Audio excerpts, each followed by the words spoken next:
Heat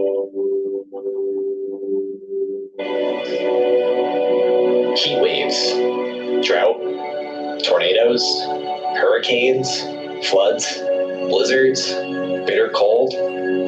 Extreme weather has an incredible impact on people across the globe. On Mount Washington, our scientists brave some of the worst weather on the planet to improve our understanding of our warming world.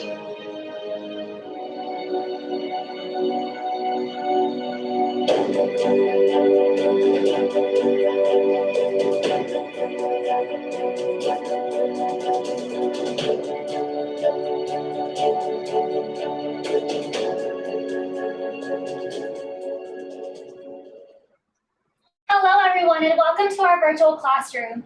If you've been joining us throughout this school year, welcome back. If you're new to our program, the way that it works is that we upload a recorded video, which you are watching right now, and that is going to be followed by a live Q&A session with myself or my fellow education observer, Francis, where you'll have the opportunity to ask us any questions about the material we covered in our presentation, or any questions that you might have about the observatory itself. So today's presentation is going to be on clouds. I am the weather observer and education specialist, Alex Branton, and I am going to be your presenter for today. So clouds are very important. Not only do they look beautiful, not only are they super cool, but they help us in forecasting the weather, and they show us all of the things that are happening in the atmosphere. So I have a lot of cool things to share with you about clouds today, so let's get right into it. So first, let's kind of see what clouds are. So clouds are basically just a collection of ice crystals, like these upper clouds are right here. These occur high in the atmosphere, but these upper level clouds are composed of ice crystals, whereas the lower level clouds that are closer to the surface are composed of water droplets. So ice crystals, water droplets are sometimes a combination of the two. But clouds are very, very heavy. Fun fact, an average cloud will weigh about 1.1 million pounds, and that's about 110 elephants. So that's really heavy. So you might be thinking, if a cloud weighs that much, how is it floating in the air? And this has to do with the densities of water and air. So water is less dense than air, and that's what makes it float. And this is the same principle that causes wood to float on water. So let's look at how clouds form in the atmosphere. They form by condensation, which is when water changes from a gas to a liquid. And this happens, a couple things have to happen before the water vapor can condense into a liquid form. So one of the ways that it happens is as air rises, the temperature cools. So it cools to the dew point temperature. The dew point temperature is the temperature that must be reached in order for condensation to occur. So if we have an air parcel down here at the surface, we haven't reached that dew point temperature yet. Up a little bit further, still hasn't reached that dew point temperature yet, but it's getting a little bit cooler. But by the time we get to this level, our temperature and our dew point match, which is when we get that condensation to occur and we get clouds to form. So the other thing that has to happen is we have to have a nucleus for condensation to occur. So a nucleus is just a particle that water vapor can condense on. So a nuclei can be dust, salt, or other small particles that are in the atmosphere. So if you're looking at this side of the screen, we have a collection of water vapor molecules just floating around. They haven't condensed yet, so you can't see them if you were looking at the sky. But once we introduce a nucleus, like your dust or your salts come into contact with this water vapor, what it does is it attracts that water vapor. And it causes it to condense onto it and form a water droplet. And that's how clouds form, by rising air and by introducing a nucleus for water vapor to condense on.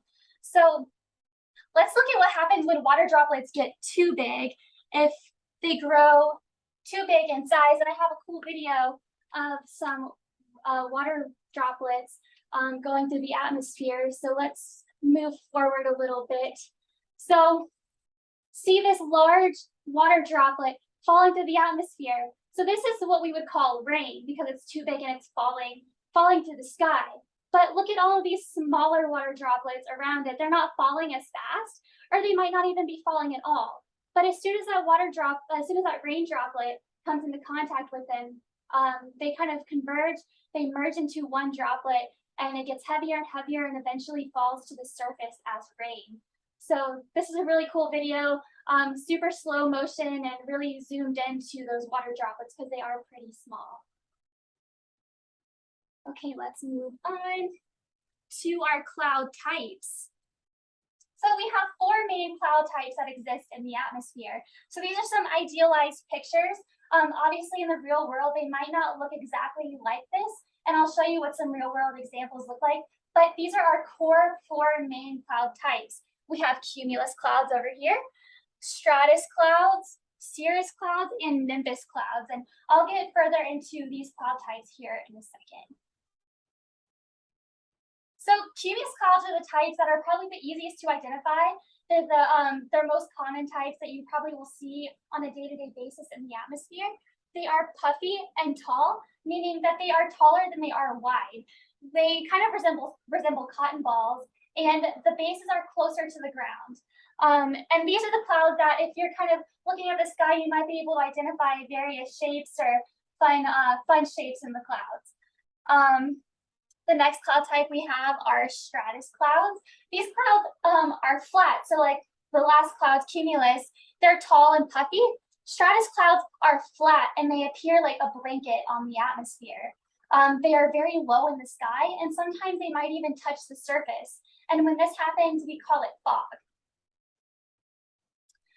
So next we have cirrus clouds. These are your wispy, bright white, made of ice crystals. They're high in the sky. These are my personal favorite clouds.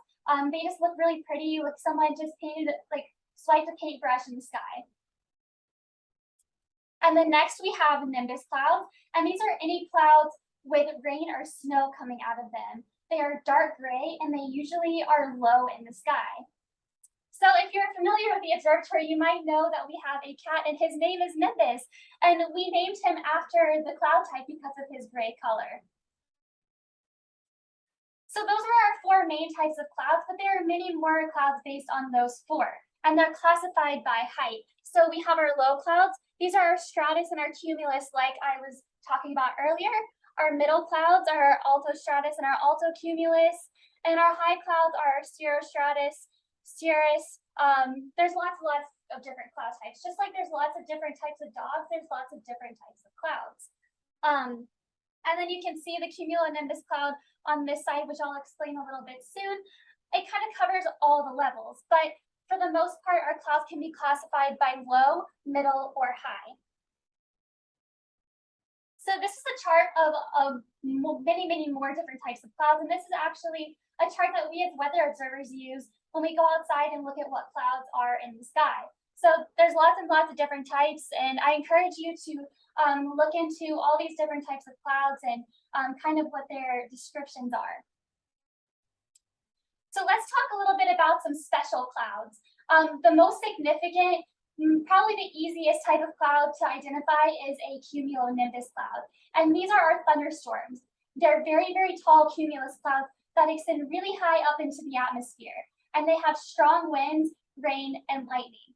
And if you're a fan of the movie Up, like I am, you might remember this scene where they fly through a cumulonimbus, but this is a great representation of these thunderstorm clouds. As you can see, there's lightning, dark gray clouds, and they kind of got shaken up a little bit when they were going through them. So another special type of cloud that we have is MAMMATUS clouds, and these appear with thunderstorms a lot, with severe thunderstorms. These are formed by rough air on the bottom side of clouds, and they kind of look like eggs or pouches on the bottom of these clouds, and this is the most unstable part of the cloud. So they form by air rapidly sinking and then rising again because we have such turbulent flow in those clouds. Another special type of cloud is a lenticular cloud.